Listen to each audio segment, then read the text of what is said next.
আর কয়েক ঘন্টার মধ্যেই ডক্টর মোহাম্মদ ইউনূস ইউরোপ থেকে ঢাকায় অবতরণ করবেন।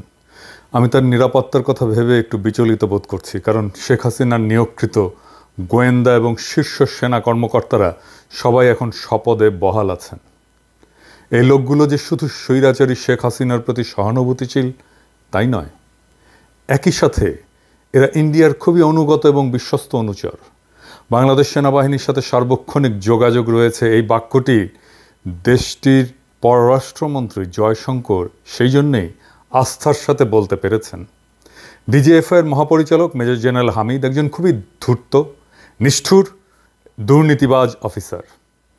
বিগত 3 সপ্তাহ জুড়ে স্বৈরাচারী শেখ হাসিনা দেশের মানুষের উপরে যে হত্যাকাণ্ড চালিয়েছিল তার অন্যতম পরিকল্পনাকারী, উদ্যোক্তা এবং নির্দেশদাতা ছিলেন এই মেজর জেনারেল হামিদ। পতিত স্বৈরাচারের এত বড় দোসর হয়েও তিনি এখনও দেশের সবচেয়ে প্রভাবশালী গোয়েন্দা বাহিনীর মহাপরিচালক পদে দুর্দান্ত প্রতাপে বহাল থাকেন কিভাবে? যে ডিজিএফআইয়ের হেফাজত থেকে গুম হয়ে যাওয়া মানুষকে আয়নাঘর থেকে উদ্ধার করা হলো, সেই সংস্থার মহাপরিচালক এখন এই ঘাতক সংস্থা পরিচালনা করেন কোন শক্তিতে, কোন নৈতিকতায়, কোন বলে, কোন বৈধতায়? তার চাকরি থাকে কিভাবে? তিনি মুক্ত থাকেন কি করে? তাকে এখনই অ্যারেস্ট করুন। এমন অফিসারেরাই পুলিশে কর্মরত তাদের সমগোত্রীয় ঘাতকদেরকে ঢাকা ক্যান্টনমেন্ট সহ বিভিন্ন সেনানিবাসের নিরাপদ আশ্রয় দিয়ে রেখেছেন। পুলিশের IG Abdullah Al Mamun, commissioner Habib, SB প্রধান মুনির, অ্যাডিশনাল আইজি আতিক, বিপ্লব এই সহ ডজন কুমার কুখ্যাত খুনি গ্রেপ্তার এড়িয়ে আয়েসে ঢাকা ক্যান্টনমেন্টে অবস্থান করছেন। আমার কাছে খবর আছে, গণ অভ্যুত্থান এবং বিপ্লবের প্রারম্ভিক সাফল্যের পর শুরুতেই যে সমস্ত কর্মকর্তাকে চাকরিচ্যুত করে অ্যারেস্ট করার কথা, মেজর জেনারেল হামিদ তাদের মধ্যে অন্যতম। লোকটা সেনাপ্রধানের পূর্ণ আস্থা উপভোগ করে বহাল তবিয়তে ক্ষমতা ধরে রেখেছে। একই সাথে শোনা যাচ্ছে যে গণ অভ্যুত্থানে নেতৃত্বদানকারী ছাত্রদের সাথে অন্তর্বর্তীকালীন সরকারের রূপরেখা এবং কে প্রধান উপদেষ্টা, কারা কারা উপদেষ্টা হবেন সেসব বিষয় নিয়ে সমঝোতার নামে দর কষাকষি এবং নানা ক্রিয়া কৌশল অবলম্বন করছেন এই গোয়েন্দা প্রধান। অতি দ্রুত এই লোকটির বিরুদ্ধে ব্যবস্থা না হলে ডক্টর মোহাম্মদ ইউনূস সহ অন্তর্বর্তীকালীন সরকারের সকল সদস্যই অনিরাপদ থাকবেন। আয়নাঘর কারা বানিয়েছে? ডিজিএফআই তো। সেই আয়নাঘরের বন্দিরা যে একে একে ছাড়া পাচ্ছে সেটা কার কমান্ডে ছিল?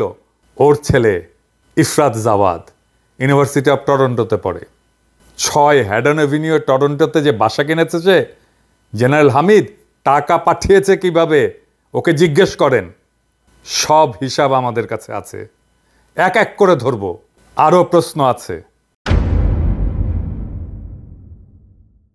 গণ অভ্যুত্থানে নেতৃত্ব দানকারী ছাত্র নেতাদেরকে কেন যেতে হলো কুখ্যাত ব্যবসায়ী হামিম গ্রুপের মালিক একে আজাদের টেলিভিশন চ্যানেল 24-এ? ডক্টর মোহাম্মদ ইউনূসের সাথে কথা বলার জন্য সেখানে যেতে হবে কেন? এই বাটপাড়ের আতিথেয়তা কেন গ্রহণ করতে হবে? কোন কারণে? লোকটা যে খুনি হাসিনার মনোনয়ন এবং অনুগ্রহ নিয়ে তার 15 বছরের ফ্যাসিবাদী শাসনামলে বিজিএমইএ এবং এফবিসিসিআইয়ের সভাপতিত্ব করেছে, তাই ছাত্র নেতাদেরকে জানানো হয়নি কেন? এই সকল কুখ্যাত ব্যবসায়ীর কারণে যদি খুনি হাসিনার আমলে বাংলাদেশের সমস্ত ট্রেড বডিতে ভোটের মাধ্যমে প্রতিনিধি নির্বাচনের প্রক্রিয়া বন্ধ হয়ে যায়, গণতান্ত্রিক চর্চা বন্ধ হয়ে যায়, ফরিদপুর বাড়ি এই পরিচয় এবং প্রভাবে একে আজাদ সহ আরও কিছু ব্যবসায়ীর সাথে মিলে তাদের স্বৈরতান্ত্রিক কর্তৃত্বের অধীনস্থ করেছিল পুরো দেশের বাণিজ্যিক সংস্থাগুলোকে। রাষ্ট্রীয় মালিকানাধীন ব্যাংক থেকে হাজার হাজার কোটি টাকার ঋণ নিয়ে যারা ডেট সার্ভিস এবং ঋণ পরিশোধ করেনি, কুখ্যাত ব্যবসায়ী একে আজাদ তাদের মধ্যে অন্যতম। হিসাব করে দেখেন। এর উপরে দৈনিক সমকাল, চ্যানেল 24 এই দুইটার মালিক। এই সমকালেই কাজ করত সেই লোক যে বলেছিল যে আপনার নোবেল প্রাইজ পাওয়ার জন্য এখন লবিং করা দরকার। আমরা নাম দিয়েছিলাম সমতেল, মনে আছে? তার মালিকানাধীন ফ্যাক্টরিগুলোতে শ্রমিকদেরকে ন্যায্য মজুরি দেওয়া হয় না, তাদের উপরে দমন পীড়ন চালানো হয় এবং বিভিন্ন গোয়েন্দা সংস্থাকে টাকা দিয়ে শ্রমিক নেতা হত্যার অভিযোগ আছে এর বিরুদ্ধে।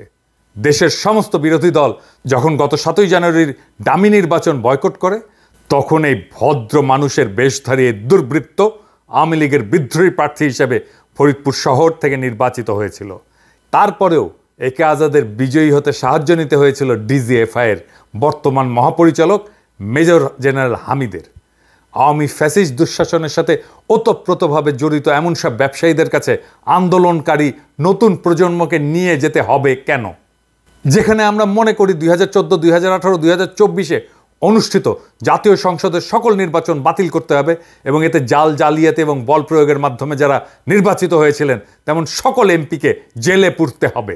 এইবার আসেন আরেকজনকে নিয়ে আলাপ করি। এই শাহাবুদ্দিন চুপ্পু 1983 সালে স্পেশাল বিসিএস দিয়ে মুক্তিযোদ্ধা কোঠায় মুনসেফ হিসেবে সরকারি চাকরিতে যোগদান করে। কর্মজীবনের শুরু থেকে একজন সে চরিত্রহীন, দুর্নীতিগ্রস্ত, অযোগ্য বিচারক হিসেবে সর্বমহলে নিন্দিত, ঘৃণিত ব্যক্তি হিসেবে নিজেকে প্রতিষ্ঠা করে। কর্মজীবনে এমন এমন জায়গায় সে নিয়োগ নিত যেখানে ঘুষ খাওয়া যায় এবং উচ্চ মূল্যে রায় বিক্রি করা যায়। ওই রকম জায়গাগুলোতে বা স্টেশনগুলোতে ট্রান্সফার হয়ে প্রভূত বিত্ত বৈভবের মালিক হয়েছে এই চুপ্পু। বিচারকের চাকরি থেকে অবসরে যাওয়ার পরে দুর্নীতির মহারানী শেখ হাসিনা তাকে দুদকের কমিশনার পদে নিয়োগ দেয়। এইখানে তার কাজ ছিল চাঁদাবাজি করা, এবং চাঁদাবাজি করতো এই আইনমন্ত্রীর সাথে মিলে, হাসিনার আইনমন্ত্রীর সাথে মিলে। ওইখানে তার একমাত্র কাজ ছিল নানা পর্যায়ে ব্যবসায়ীদেরকে দুদকের তদন্ত জালে আবদ্ধ করে কোটি কোটি টাকা আদায় করা। সব ব্যবসায়ীরা আমার কথার প্রমাণ দেবে। বিচারকদের মধ্যে ইন্ডিয়ান এজেন্ট হিসেবে কুখ্যাতি অর্জনকারী এই শাহাবুদ্দিন চুপ্পুকে চোরের রানী শেখ হাসিনা খুব পছন্দ করত।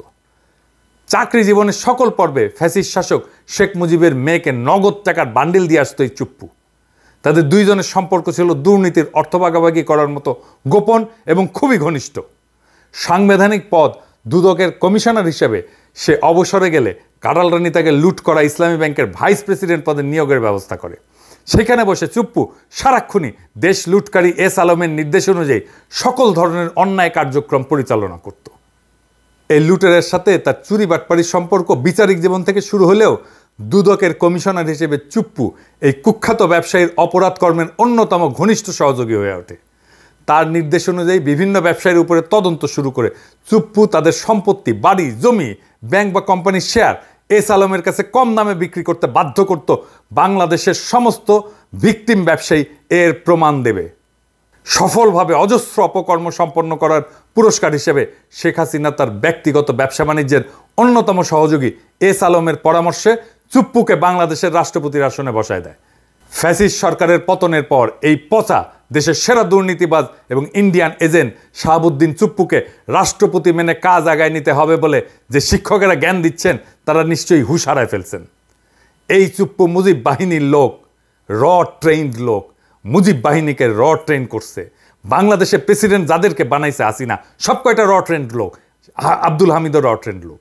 এমন দাগি অপরাধীদেরকে রাষ্ট্রীয় গুরুত্বপূর্ণ পদ থেকে লাথি মেরে বের করে দিয়ে এদের বিচারের কাঠগড়ায় দাঁড় করাতে না পারলে এই গণ অভ্যুত্থান, বিপ্লব, শত শত শহীদের আত্মদান, অজস্র মানুষের অঙ্গহানি, অন্ধ হয়ে যাওয়া এবং অপরিসীম দুঃখ কষ্ট বৃথা যেতে বাধ্য হবে।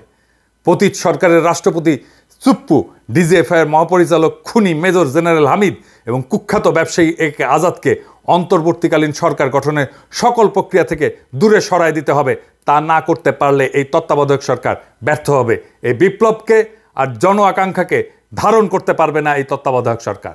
আমরা চাই এই সরকার সফল হোক, আমাদের সমর্থন থাকবে, কিন্তু আমরা চাই না আওয়ামী লীগের হাতে অস্ত্র তুলে দিতে। আমরা চাই না আওয়ামী লীগ এটা বলুক এই সরকার ব্যর্থ হয়েছে। আমরা চিনি কারা হাসিনার অনুগ্রহ পাইছেন। আমরা জানি বাংলাদেশে ভারতের স্বার্থ কারা রক্ষা করে।